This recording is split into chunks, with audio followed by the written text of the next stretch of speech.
I didn't find the camera because I was looking for it. That detail mattered to me later, because it meant the truth had been there the whole time, quietly existing above my head while I lived my life underneath it. The smoke detector had been chirping since early morning, one short, sharp sound every 45 seconds. It followed me from room to room, an invisible metronome tapping against my nerves. I tried to ignore it at first.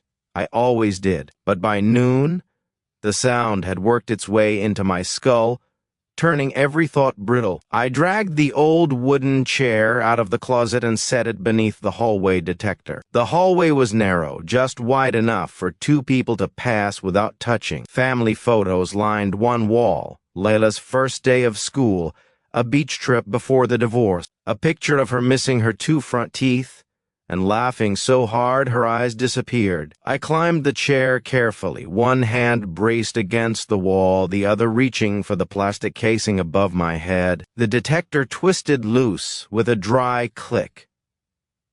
That was when I saw it. At first, it didn't register as anything wrong. My brain labeled it as a shadow, or maybe part of the sensor, something technical I didn't understand. I leaned closer, squinting, and the light from the nearby window caught the surface just right. Glass reflected back at me, not dull plastic, not metal. Glass. My fingers tightened around the edge of the detector. The chirping had stopped now, leaving a silence so complete it felt intentional. I tilted the unit slightly, and the reflection shifted with it. A perfect little circle stared back, dark and smooth, embedded where no such thing belonged.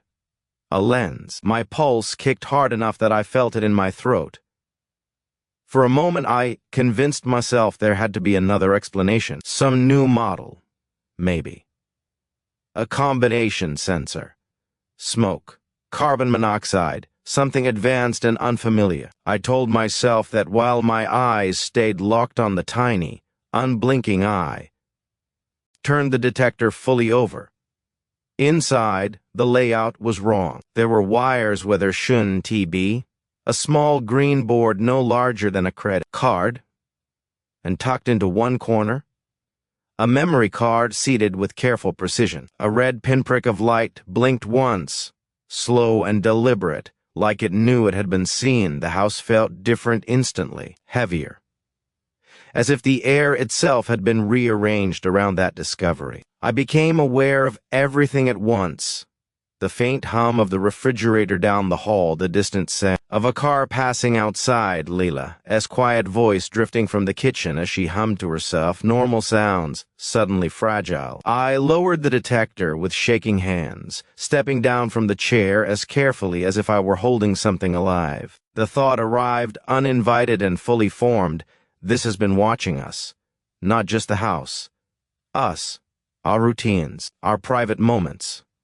The hours when the lights were off and we believed ourselves unseen. I stood there in the hallway for a long time, staring at the object in my hands, aware that whatever sense of safety ID had before that moment had already been dismantled piece by invisible piece. I held the smoke detector in my hands long after I climbed down from the chair. My fingers curled around its edges as if letting go might trigger something worse. Every instinct screamed to destroy it, to rip out the strange components, snap the plastic casing in half, and grind the pieces under my heel until whatever violation it represented was reduced to dust. Instead, I stood there. The hallway felt narrower than it had minutes before, the walls pressing inward, listening. I glanced toward the kitchen, where Lila sat cross-legged on the floor, with her crayons spread out like fallen leaves. She was humming, perfectly unaware that something in our home had shifted, that the ceiling above her had betrayed us. I could let her see my face like this. Fear has a way of teaching children words that shouldn't have to learn. I raised the detector again, turning it slowly, studying the tiny camera as if it might explain itself if I looked hard enough. Who put you here? I wondered. When? How long had you been watching? The questions piled up faster than I could answer them, and each one felt heavier than the last. Calling the police crossed my mind. So did calling the landlord. So did packing a bag and leaving the house immediately. All reasonable choices. All safe choices. But safety suddenly felt like an illusion. If someone had gone through the effort of hiding a camera this well, they hadn't done it carelessly. They hadn't done it to be found. And if I removed it now, whoever was on the other side would know instantly. The feed would go dark. The silence would announce me. That thought rooted me in place. I imagined an unseen person noticing the absence, leaning closer to their screen, wondering why their view of the hallway had disappeared. I imagined them reacting, adjusting, escalating. I did want them to know that I knew. My breathing slowed as the decision settled into my bones, not as panic, but as something colder and sharper. If I left the camera where it was, everything stayed the same. Whoever had placed it would continue believing they were invisible. Careless, maybe. Comfortable. And comfort makes people sloppy. I climbed back onto the chair. My hands shook as I reattached the detector, twisting it into place until it clicked. The sound echoed louder than it should have. I stepped down and forced myself to stand there for a moment, looking up at the ceiling like nothing had changed, like I hadn't. T just agreed to share my life with a stranger. The rest of the day unfolded in slow motion. I cooked dinner. I listened to Layla talk about school. I laughed when I was supposed to, but beneath every ordinary action ran a constant awareness, a tight thread pulling at my attention. You are being watched. I started to notice how easily I moved through my routines. How predictable I was. Breakfast at 8. Bedtime at 9, lights off by 10, patterns I'd never questioned before now felt like instruction I'd been unknowingly following. That night, when I lay in bed, I kept my face turned slightly away from the hallway. I did know if it mattered, but it felt like a small rebellion. The ceiling above me remained dark and silent, giving nothing away. I told myself I was waiting for the right moment, for proof. Once I made the decision to leave the cameras where they were, time began to feel different inside the house. The days passed normally on the surface, but underneath, everything rearranged itself around a single purpose: observation. Not of the cameras themselves, but of what they did when they thought no one was paying attention. I stopped rushing. Instead of moving from room to room on autopilot, I lingered.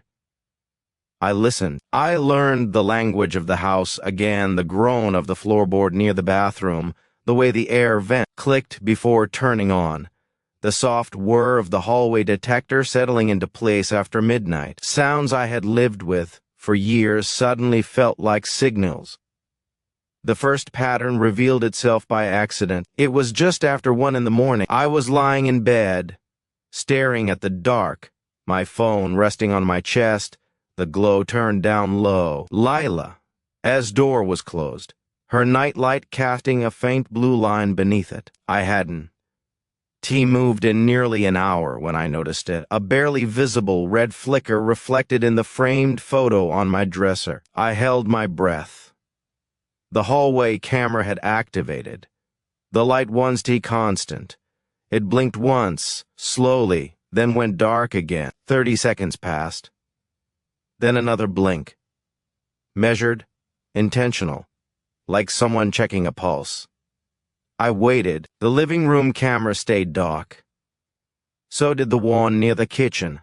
Only the hallway, always the hallway, the space between my bedroom and my daughter's. The narrow stretch of floor that connected us.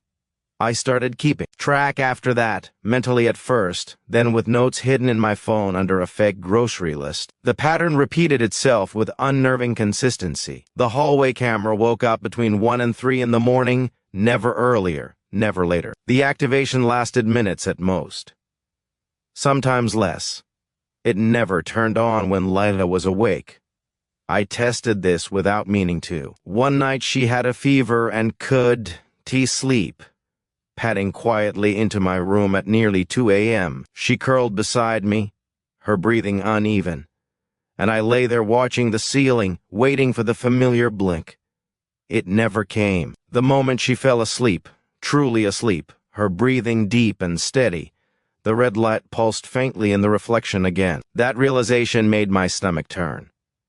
Whoever was watching did just know the house. They knew us, our rhythms. The difference between a child pretending to sleep and a child lost in I tried changing things. I stayed up late on purpose, sitting on the edge of the bed with the lights off. The camera still activated. I slept on the couch once, testing whether my location mattered. The hallway camera came on anyway, as if it was less interested in where I was and more interested in the empty stretch outside my daughter's door. I began to feel like a subject in a quiet experiment. No sounds accompanied the activation. No footsteps, no doors opening, just the soft, patient blink of that light, reflected in glass, in polished wood, and the black screen of my phone. Each night, I felt the same creeping certainty. This one's random surveillance. It one's passive recording or forgotten equipment. It was deliberate, and it was waiting for something. Lila's question did come at night, the way fear usually does. It came in the early evening, wrapped in the ordinary softness of routine. When my guard was down and the house felt almost safe again, we were in the bathroom, standing side by side on the cool tile floor, brushing our teeth before bed.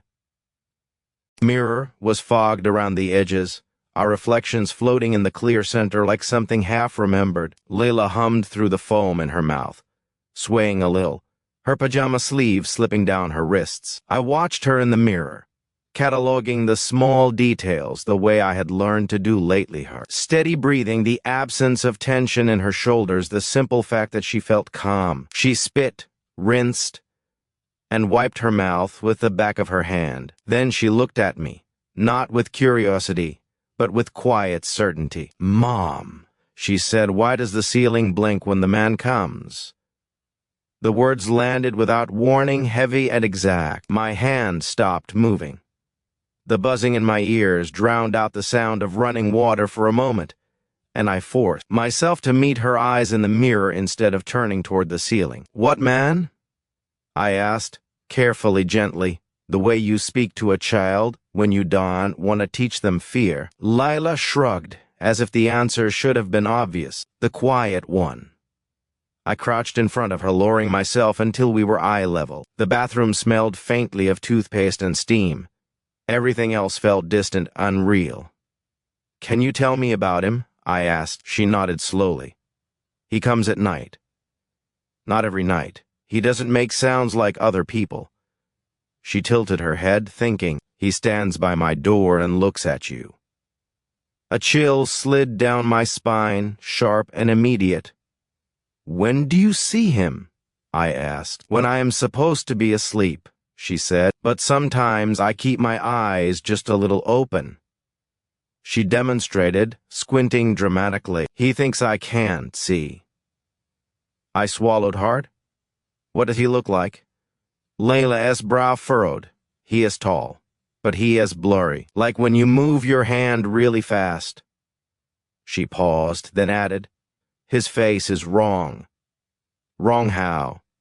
She searched for the word, like it's not finished.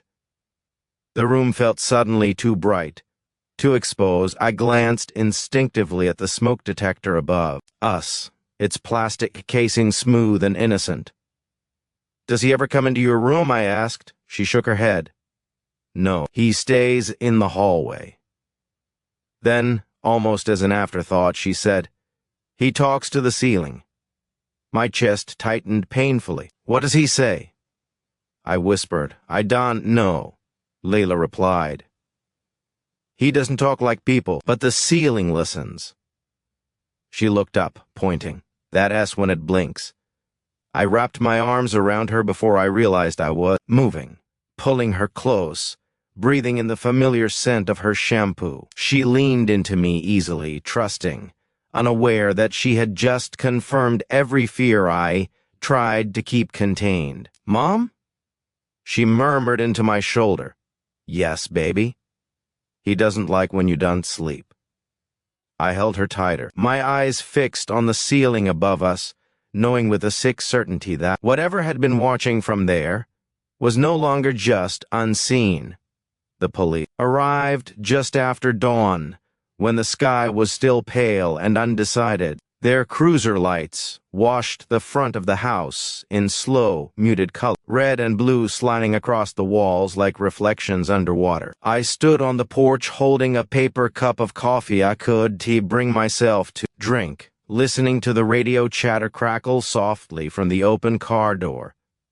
Inside, the house looked ordinary again. Too ordinary. The officers moved through it methodically, their boots heavy against the floorboards I had learned to recognize by sound alone. They asked me to wait in the living room while they checked the hallway, the bedrooms, the ceiling fixtures. Lila sat beside me on the couch, wrapped in a blanket, her head resting against my arm. She watched the ceiling with the quiet attention of someone who already knew where the danger lived. One of the officers, a man with tired eyes and a practiced calm, asked me to explain everything from the beginning. I told him about the smoke detector, the lens, the blinking light, the patterns.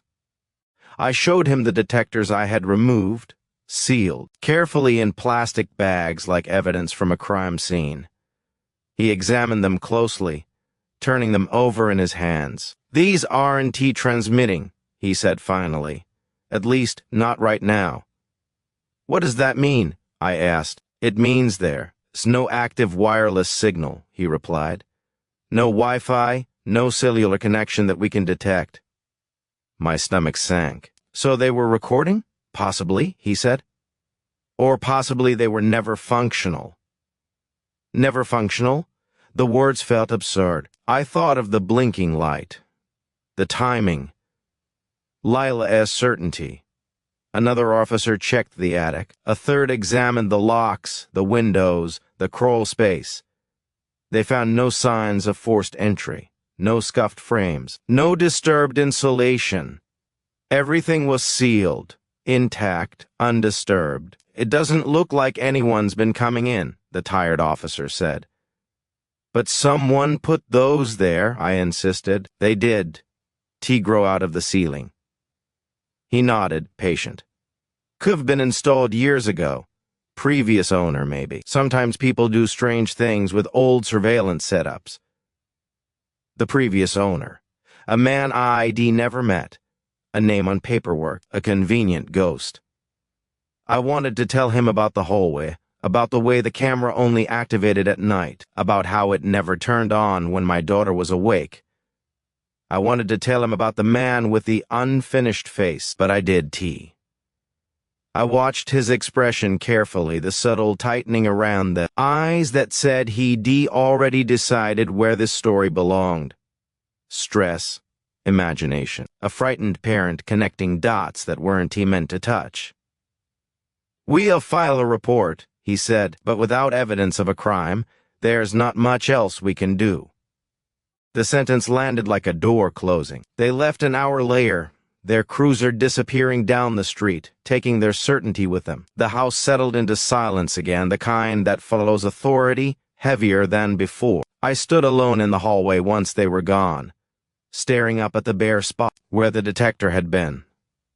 The ceiling looked unchanged, innocent, as if nothing had ever watched us from there at all. Lila tugged on my sleeve. "They did see him," she said softly. "No," I replied. "He is still here," she whispered. I looked at the empty ceiling, at the place where safety was supposed to live, and realized how easily reassurance could be mistaken for protection.